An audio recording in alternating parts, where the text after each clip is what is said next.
Now, this may sound crazy to some, maybe even to all, but if the Clippers are going to make any trades with the trade proposals that's put out there, that's still out there now, one player I think that should be untouchable is Terence Mann. I think Terence Mann should be untouchable in any trade because he's the Clippers' future and he's a combo guard. And, the Clippers, with them specifically, when you think about the point guard position, we talk about Russ and now we're talking about Bones Highland since he's going to take over that position based upon the reports that are out and some of the things that Ty Lue said in regards to what their approach is going into this new season. But either way, you can't trade Terence Mann because to me, he is like the future of this team even after, Kawhi and PG is gone. I mean, with Terence Mann's skill set, he plays both ends of the floor. He's not really like a big shooter or anything like that, but his shooting ability can get better if, he continues to work on it. And I know he will. And the fact that he's actually working every offseason, every practice, pre-game, post-game, all that stuff with Kawhi and PG, two of the top players in the league, his game is only going to rise, and he's only going to rise to stardom if he continues on the path that he is, because what he brings to the team is energy, and that's the one thing you can't teach. You can't teach a player to have energy. You can't teach a player to have effort. You can't teach a player to be mindful of a situation. You can't teach a player to have it in their DNA to just go out there and give you everything you got every single night, regardless of how good or how superior their talent is. And that's what I think about Terence Mann. Terence Mann is one of those type players. You cannot deny this man. This man is, definitely a young prospect for them, definitely a young phenom for them in regards to what they can actually turn him into due to the fact of playing with talent like Kawhi and PG, superstars like that. And like I said, he's only getting better and better. And every time I see him on the floor, he is very productive. And that's one of the main things with Terence Mann. No matter whether he's scoring or not, he's always productive and he's always helping and assisting the team, and he's never really out there playing sloppy minutes. And that's the type of player that you want, and that's the type of player you want to build around even after Kawhi and PG decide to hang it up one day and not play basketball anymore. And like I said, what he's gaining from them, what he's gaining from Ty Lue, and his willingness to learn, and if you watch him every year, he improves in some area. He either improves on defense, he's improving in his scoring, he's knocking down his shot a little bit better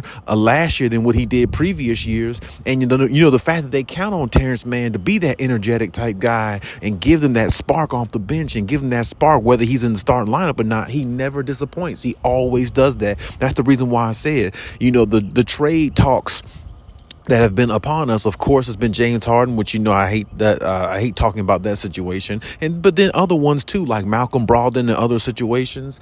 The Clippers are really trying to make Terence Mann untouchable because in all those trade proposals, Terence Mann's name has been in all of them. I mean, even the one with the possibility of Damian Lillard coming to the Clippers a few months ago, even though he didn't, but still his name has been kind of surfaced in all those. But the Clippers really don't want to go that route because they know what Terence Mann brings to him, and they know that type of energy, that type of bravado that he has in him. You're not going to get that in a lot of players. And on top of that, as I said, he's their future. So the Clippers have been trying to offer Marcus Morris and other players teams have been inquiring about Terence Mann in regards to a trade and what they want. And the 76ers are one of those teams, and the Clippers really are only trying to offer maybe Marcus Morris and a couple of picks, or maybe Marcus Morris and maybe one other player on the team with a couple of picks and the star player, whatever they're trying to get in return, which of course the names out there was James Harden and Malcolm Brogdon. So if that's the Clippers' aim, or that's the Clippers' direction, a lot of teams are not going to go for that because they really want more. They want a young star player in which they see in Terence Mann. And Terence Mann's growth year after year keeps evolving. And a lot of teams are looking at that, and they're looking at this combo guard he can be and seeing how effective he can be as well. And teams are really en route for that. And that's the reason why it's going to be hard for the Clippers to come up off of.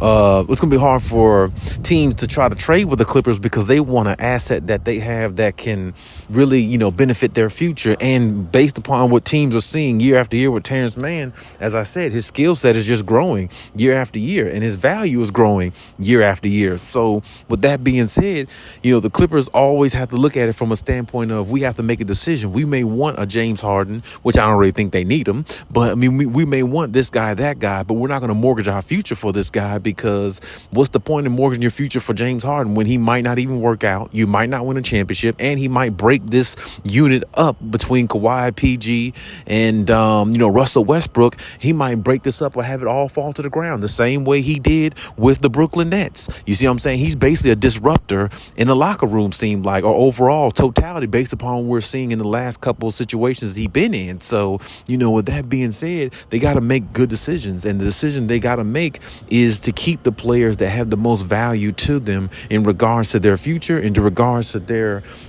chances of winning a championship. And having a young player like Terence Mann who can come in and give you energy, give you high octane minutes, and on top of that doesn't turn the ball over too much when you ask him to be a point guard. He understands the offense. He understands Kawhi, PG. He's been around them for some years. He's growing up basically with them. He came in his league very young, of course, and he's still young, but he's growing up with Kawhi and PG. And when you actually grow up with players and learn from them as your maturity as a man is coming into your own, that actually goes a long way. And like I said, what they see in Terence Mann, they definitely don't want to let go. They definitely don't want to give up because, as I said before, he has more value on the Clippers than what some might even give him credit for. And like I said, you remember the big game against Utah, in the playoffs when Kawhi went down. Who had the big game in Utah to help the Clippers get to the next round? It wasn't Paul George. It was Terence Mann. If Terence Mann didn't have that 39, 40-point game against Utah, I'm not sure if the Clippers would have got past Utah to even make it to the Phoenix Suns, because I'm just not sure, because that game or the game prior to that, I think Paul George didn't show up again, if my memory serves me correct. But Paul George still played better in the playoffs that year than what he did the previous. The reason why, he had to prove the playoff P thing was not real. But the thing is, Terence Mann came up with a huge game in a clutch moment, in a big situation when nobody expected it. And like I said, he can have games like that if he's given the opportunity, because like I said, he's that type of player. He may not shoot that well and be that great from the arc, but his three-pointer is getting better. His game is getting better, and his value is getting higher. And that's the reason why teams really want Terence Mann a part of the trade package. But I'm glad the Clippers are not falling for it, because they definitely need to keep him for their future, and he's a big part of the culture now. So definitely you got to keep him for that as well. But hey, that's my take on everything. You leave any comments, and we'll talk about it.